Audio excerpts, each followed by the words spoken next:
City Hall owes millions to the GRA. Guyana sees decline in teenage pregnancies. And Modec to build Uaru FPSO vessel.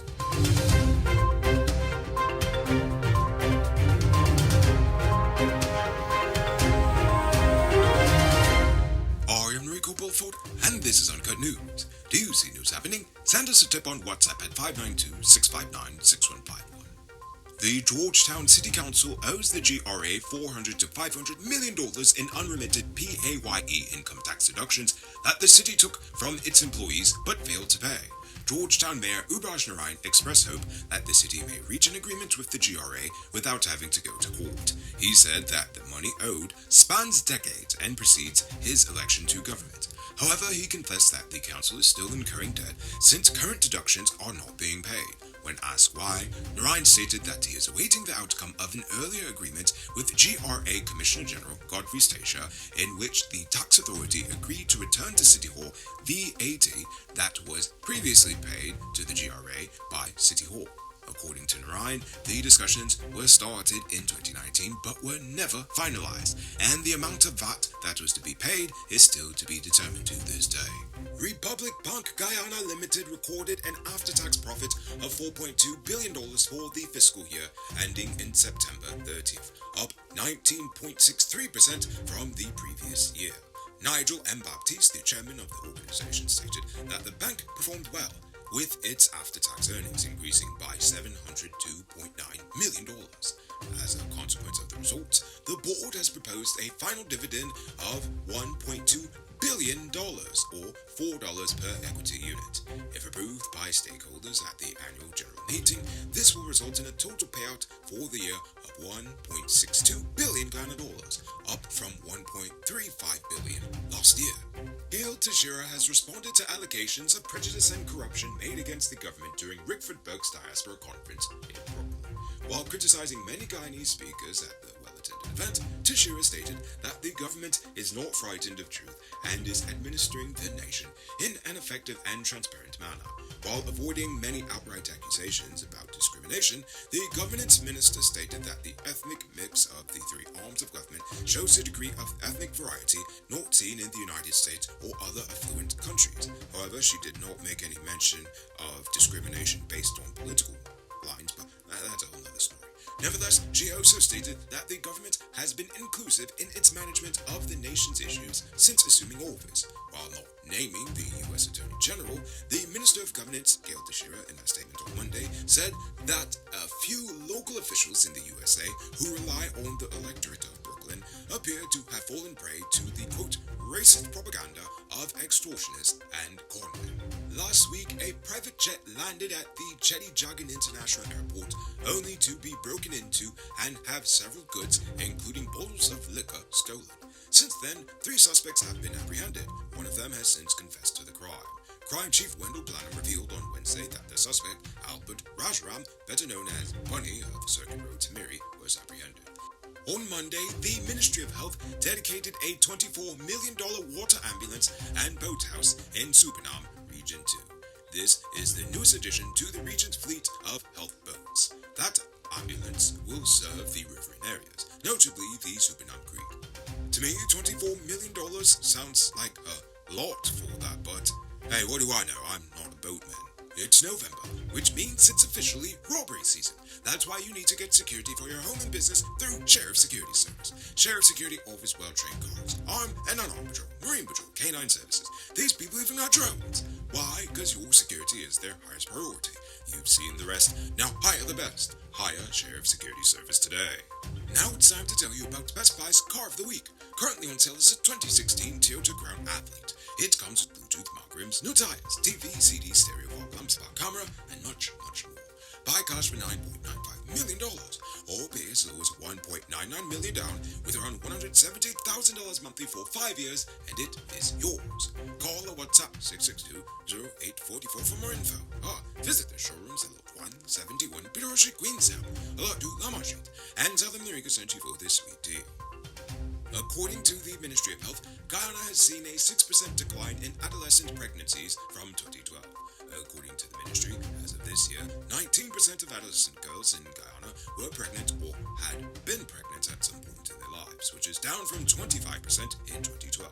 Yes, that shocking statistic is correct. It is down from 1 in 4 girls being pregnant. Most of these girls being indigenous and living in the hinterland, or being from the poorest communities on the coast of various different ethnicities. Worse yet, the fathers of their unborn children are often adult men. It is for this reason and others that the Canadian government has launched a $343.6 million Guyana reproductive rights program that aims to widen services to women and girls in the hinterland, along with Venezuelan migrants. It is called the Enhancing Quality, Access and Logistics of Sexual and Reproductive Health and Rights, or the Equal and SRHR project. This project will be implemented by the UNFPA through the Ministry of Health, the Ministry of Human Services and Social Security, and the Guyana Responsible Parenthood Association and Help and Shelter. The Inter-American Development Bank, Invest, and Munishwas Limited signed a US $4 million loan agreement on Monday for the purchase of a mobile crane for the company. Munishwas' procurement of the machinery would result in the modernization of its dock, according to a statement, which also stated that it symbolizes the financial institution's cooperation and support for a private sector investment initiative. The mobile crane is the first to be used in the shipping business in Guyana. According to Nigel Darmlall, the number 5274 NDC will be split into 2 independent bodies. This NDC is the largest of the nation's 70 neighborhood democratic councils, with 25 communities, including Number North. The minister stated that local governments were having difficulty managing the NDC's business. According to him, one of the key difficulties impeding the effective functioning is the disagreements between livestock owners and rice producers. Many rice producers are also livestock ranchers, but the rice farmers are accusing the cattle owners of purposefully letting their animals feast on their rice crops, while the cow owners accuse the rice farmers of impounding their animals. According to the Attorney General, Guyana has completed its second anti-money laundering, countering terrorism, financing national risk assessment report, with the government expecting to execute one of its main recommendations and updated policy by the end of this month.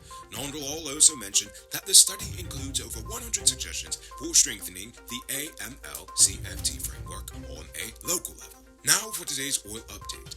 Japanese offshore oil platform builder Mitsui Ocean Development and Engineering Company Incorporated, or MODEC, announced on Tuesday that it has signed a contract with Exxon to execute front-end engineering and design for the FPSO vessel for the Uraru development project. Following approvals from the government and other relevant bodies, MODEC is expected to build and install the FPSO in Guyana.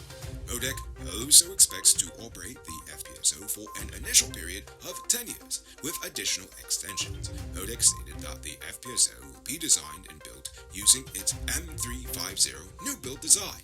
The FPSO will have a capacity of 250,000 barrels per day, a capacity of 540 million cubic feet of gas per day, and a capacity of 350,000 barrels per day for water injection. Attention truck owners, if you're not shopping at Powered Automotive, you're wasting your money. Powered Automotive has all the major parts for all models of DAF, Freightliner, Mack, International, and more. No need to knock your belly here. They have all the parts you need at prices you can afford. Visit them at lot 491 EE Eccles, or call or WhatsApp them on telephone number 6970171. Save big on truck parts at Powered Automotive, the #1 heavy-duty truck parts store in Guyana. You can multiply your cash by selling digital top-up. This is a legit way you can earn some extra money at your business or to supplement your current hustle. Become a top-up vendor quick and easy by linking with Cellular Plus. Call them on telephone number 685-3109 for more info. Now for our Uncut News Views Poll Question of the Day. Every day we pose a question about current events in Ghana, the region, the diaspora, and how you feel it plays to us. Last night I asked about the New York Attorney General's threat to get the Justice Department involved in Ghana's affairs. Shane Isley doesn't think anything is going to come of it. The US, like many other nations, are looking to Guyana to help fill demand for oil, and historically that seems to be more important than any idea of corruption. He also thinks that we should be very careful when soliciting the help of the US. In these situations, we could end up being a tool used to further their own desires. I agree with that 100%, Shane. An excellent observation. Willow Darrow seems to agree, saying that nothing will come of it. Just another case of big dogs barking being louder than its bite. Tin R says, the Attorney General needs to take a trip to Guyana and speak with the citizens before making statements like that. Seems like she based her statements on opinions. I just came back from Guyana and noticed there are tons of opportunities for everyone, black or Indian. I also saw developments in a lot of neighborhoods that are not developed yet. It's in the pipeline. It's coming. Her statement is a flop, and nothing will become of it. Too much is going on in Guyana right now. Either you get with the program or get left behind. Looks like everyone in that room is crying racism, yet Guyana is a land of many races. Where are the rest of the races? I see where you're coming from, but unfortunately I have to say it's a little bit more nuanced than her point of view, or even your point of view in this. You know, I really have to probably dedicate a stupid news to that. Guy Bryan says if Trump could be investigated, then so can they in Ghana. And finally, David Biram says, big up to the New York Attorney General Letitia James. Fear no government. The discrimination in Ghana must be addressed immediately. There is no equitable distribution of Ghana's resources, especially land, and this needs to change. I see what you're saying, but I also stick by my earlier statement. This situation is unfortunately more nuanced than most really would like it to be. Now for tonight's question. I know it's so easy to find the negative going on in Ghana, so today I want to do something different. What's something positive that you feel needs to get some attention in Ghana? I want you to think about that question and tell us in the comments below. If your response is good enough, we just might feature it in our next episode. Anyway, that's all the time we have for tonight, and check us out tomorrow for another. Until then, I'm Enrico Bulford saying good night, folks.